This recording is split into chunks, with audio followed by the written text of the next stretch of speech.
What's going on, guys? Welcome back to another video. This is where I like to take a second to remind you guys to hit that subscribe button if you're not already a subscriber.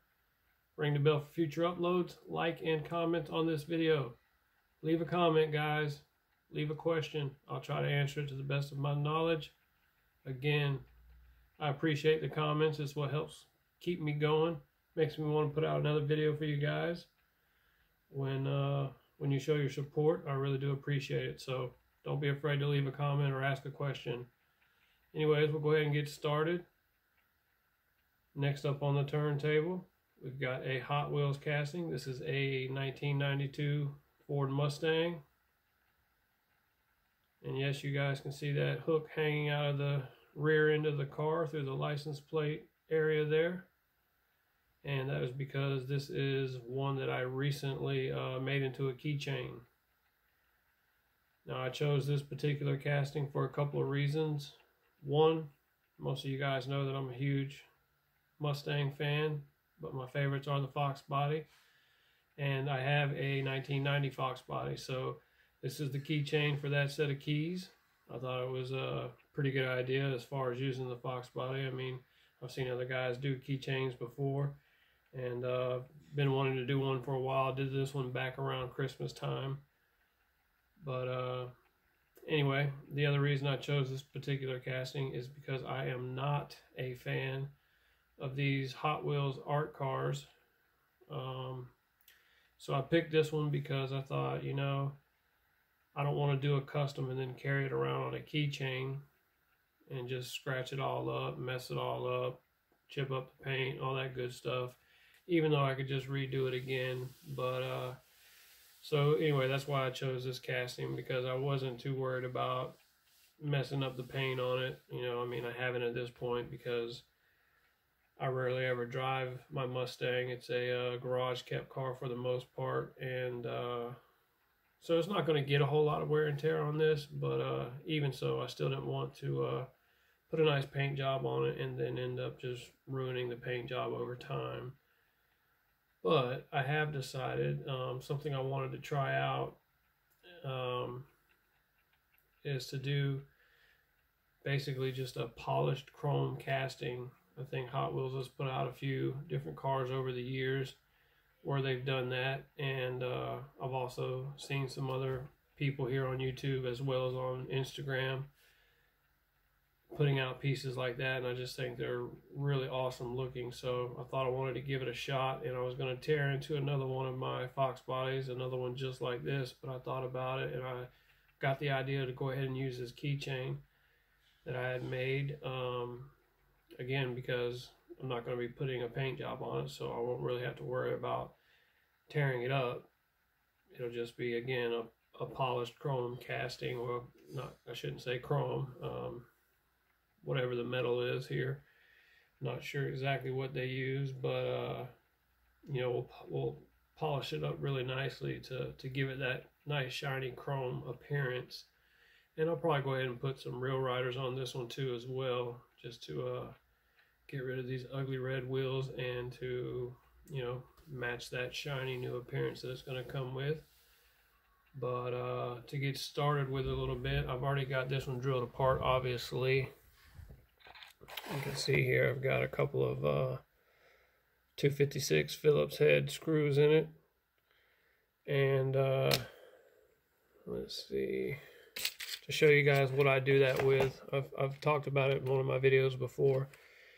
I start out with a 1/16 inch drill bit, and I do that because the hole that's already in the rivet itself gives me a nice good starting point. You know, I don't have to use my center punch to, you know, give my drill bit something to get down into, and it also helps me keep the hole nice and centered down through the post. So that's what I like to do. I like to start out with my 1/16 inch drill bit and go ahead and drill out the hole that I'm going to use to tap it. And then after that, you know, same as all you guys are using, I believe it's a 9/64 size drill bit. Let me look real quick. I don't want to tell you any stories. Yeah, 9/64 drill bit, and then that's what I use after the 1/16 drill bit to go ahead and remove that rivet so that I can take the car apart. But again, we won't have to do that with this casting. It's already done. So I'm going to pull it apart real quick, and I'll show you guys some stuff at that point. Hang tight. Alright guys, and here it is. Your basic stuff that you usually have when you pull these things apart. You know, you've got your casting itself. You can see where I ran the eye hook through the back here. And just to give it some extra support, I did glue it in back there. I'm going ahead and get this thing in the stripper here in a second. I might even show you guys that process. We got your typical windshield, your interior, as well as your chassis and the wheels. Again, we will be replacing these crazy ugly red wheels. And then your 256 screws here. These particular screws are self-tapping screws, and I use these as well as the regular button head screws that you get from like Bright Vision, you know, that you've got to use a tap for to tap your hole out here. Just depends on the casting. I've actually run out of these screws here, so I won't be using a whole lot more of these. I ended up buying some other ones when I couldn't find these anymore, and they're just horrible. So with those I can still use them, but usually I have to tap the hole out with the tap anyway and then still use them because they're not very good self-tapping screws. But either way, I'm going to get this thing into some stripper real quick, and next up I'll show you guys the casting. Maybe even, like I said, I might even try to hang on to the phone for a second and show you guys how I just dip it in and strip the paint off of it real quick. So hang tight, we'll try that out. Alright, so here we've got the paint stripper ready to go, and what I use is the citrus strip. I'm trying to find the bottle, let's see. Not necessarily sure who makes it, but I'll give you guys a shot of that. I think I've showed some of you guys before if you've seen some of the other videos. This is what I use. This is what works really well for me, especially if you're not in a hurry. I have gotten this stuff to work in 3 or 4 hours, but typically I dip it in the stripper and then just let it hang out overnight, and then the next day I can just pretty much rinse the paint right off of the casting. It works really well that way for me. So we'll get into that. Usually I'll just hook the casting like this or something, you know, but since we've got this handy dandy hook here ready to go, we'll go ahead and use that hook.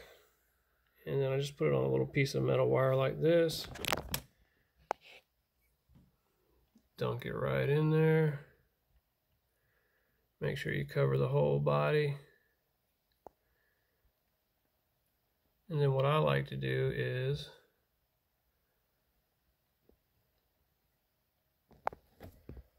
hang on guys, trying to work with one hand basically.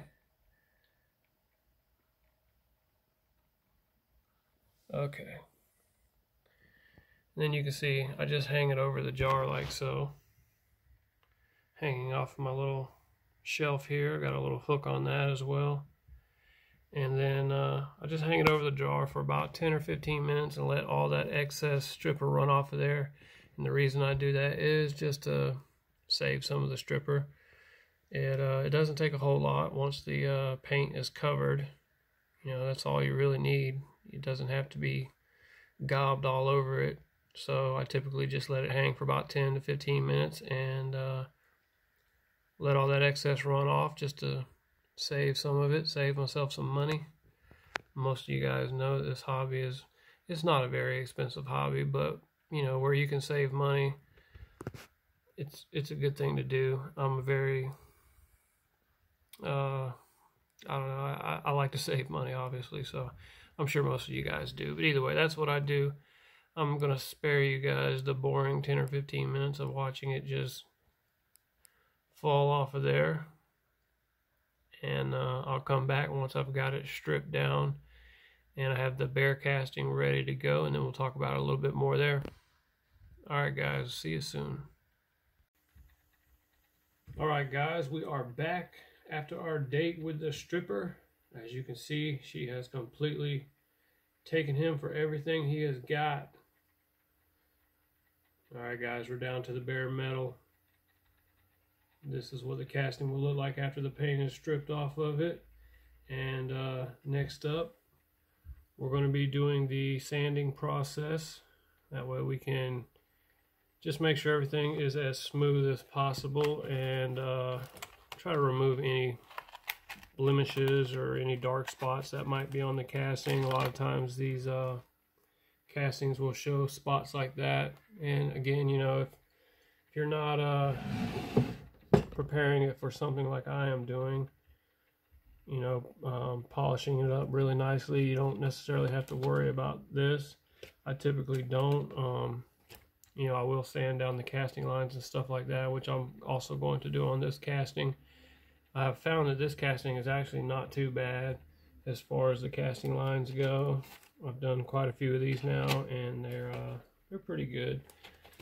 So it won't take much on that part, but again, you know, we're gonna get it sanded down and get it ready to be polished, you know, as you would if you were going to prepare it for a Spectraflame paint job or a candy or something like that. I think I'm trying to find one of my sanding files here so I can show you guys.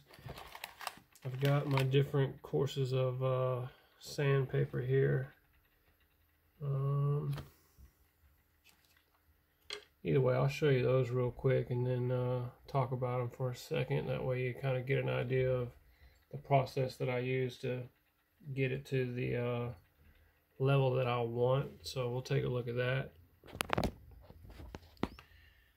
You can see I've got my pieces of sandpaper here going from left to right. You've got a 120 grit, a 220, or I'm sorry,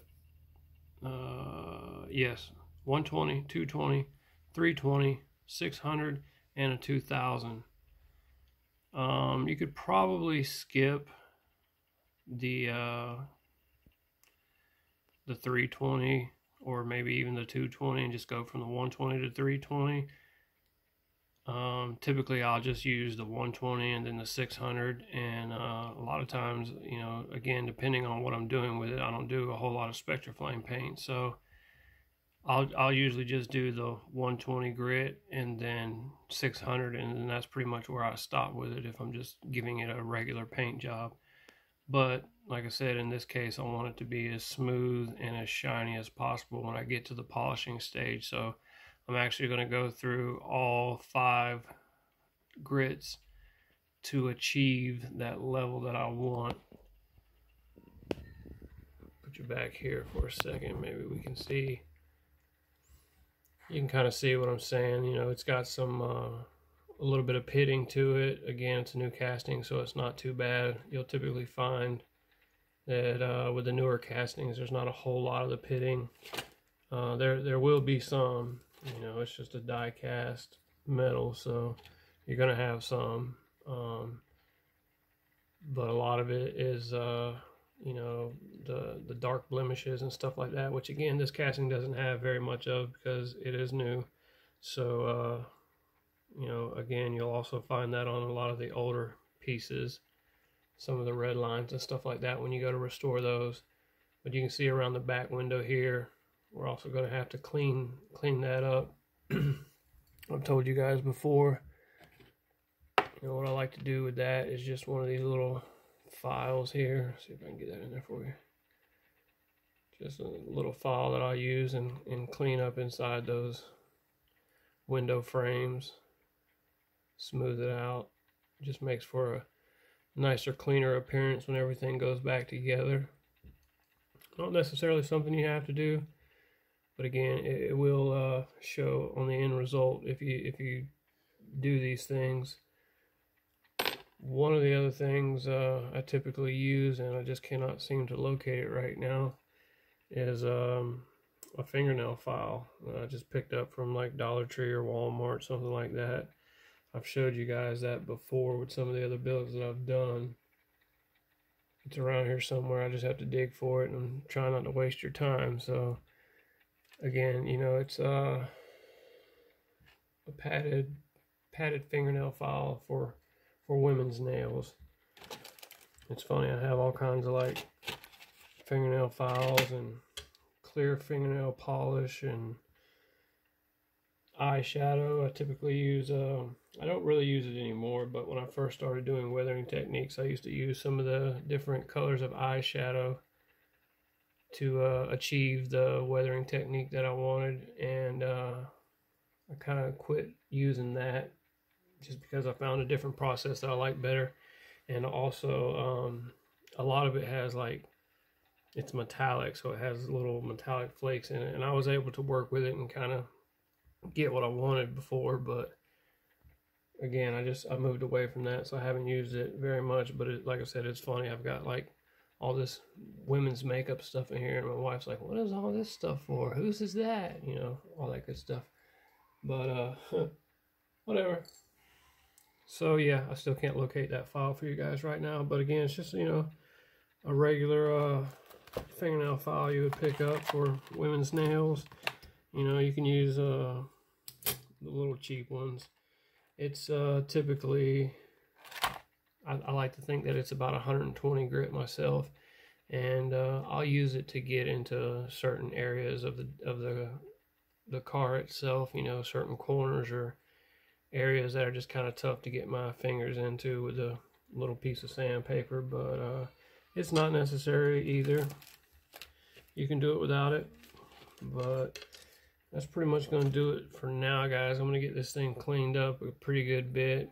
I'm not going to let you guys sit through the whole sanding process. I mean, I'm literally probably going to put at least 2 hours into the filing and the sanding on this thing to get it to where I want, if not more. I mean, you really got to put the work into it if you're trying to achieve that nice shiny surface. So I'm not going to bore you with that part. You know, the video is already getting pretty long as it is, and I'm not even to the end yet. So we'll see you when I get to the next point. Stick around. Alright guys, so here we are back with the casting after all the sanding has been completed. As I mentioned before, I went through the various different grades of sandpaper, starting with 120 and ending with a 2000 grit. You can see it's pretty shiny now. I still have not polished it, so it's not quite as shiny as it's going to be, but you can see it's a far cry from where it was when we first started with the bare metal. And I also found the fingernail file I was telling you guys about that I like to use. Just a cheap old Dollar Tree fingernail file.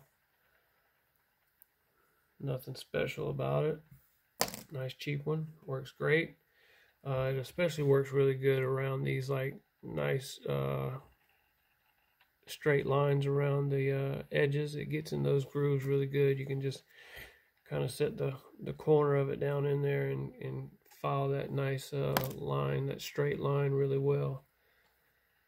So that's it. I just wanted to show you guys real quick what it looked like in between after the sanding and before the polishing. Again, it's pretty shiny at this point, but you'll see next up it's going to be even shinier. I mean, it's got a pretty good reflection casting off of it so far, but it'll almost be a mirror-like reflection by the time I get done polishing it. And I guess while I got you guys, I'll go ahead and show you. This is what I'm going to use.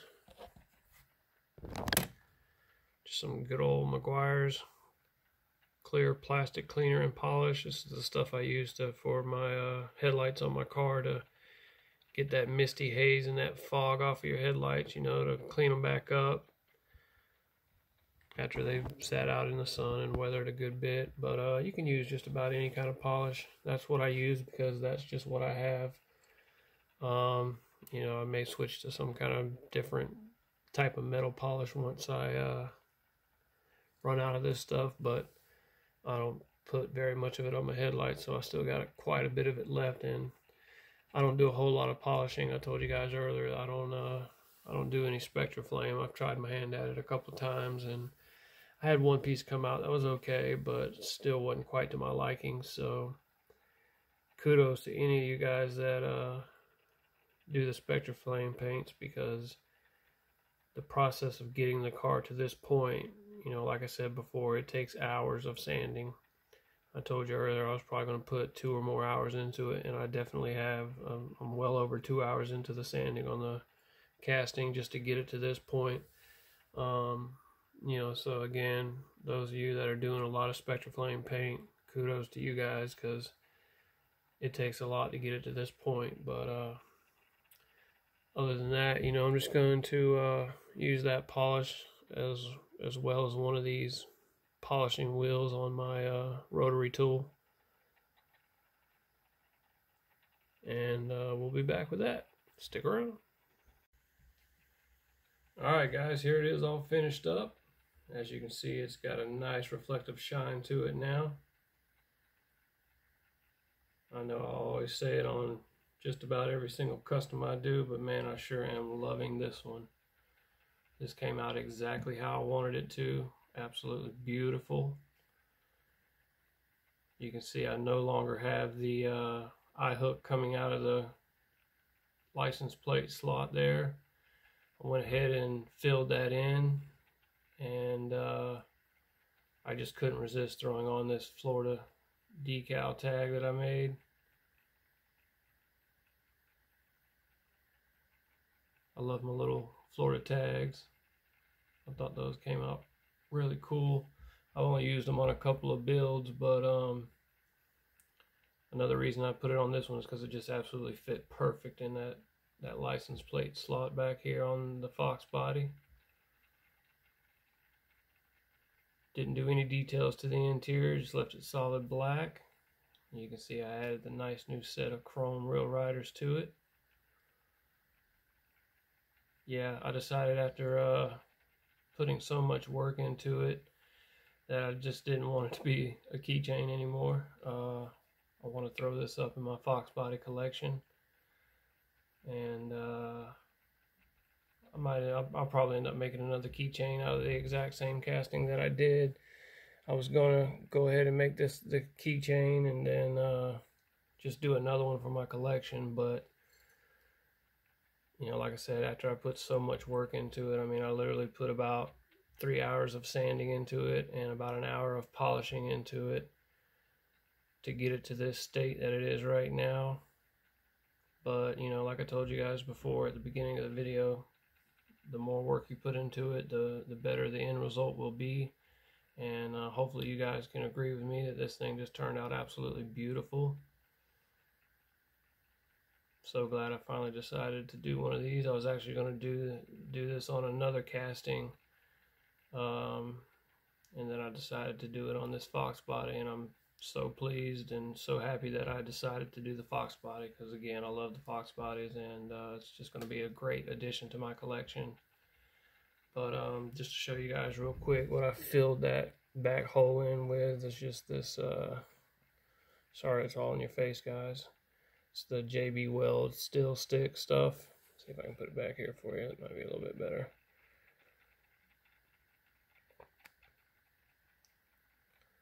I've used this stuff, well, I've tried to use it to fill in some of the pits, but I think I mentioned in one of my other videos that I just ended up buying some Tamiya putty and using that stuff to do that because it works better.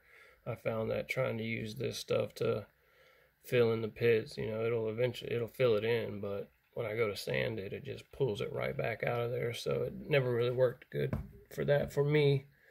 But that's what I used to fill in the hole that I had in the back here for the eye hook, and that actually worked out really well, and it looked pretty good. I wasn't displeased with it at all.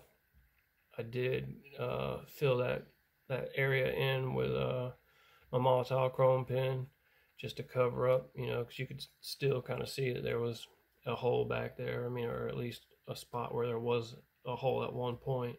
But I was happy with it. I mean, I was going to leave it as it is, but then I remembered I had these Florida tag decals, and like I said, I just couldn't resist. So I think it just adds that extra little touch to it. I mean, you guys know I'm from Florida. You may or may not know that, but either way, I'm from Florida, so I'm a huge fan of the state of Florida itself, and you know, so just really like that addition to it.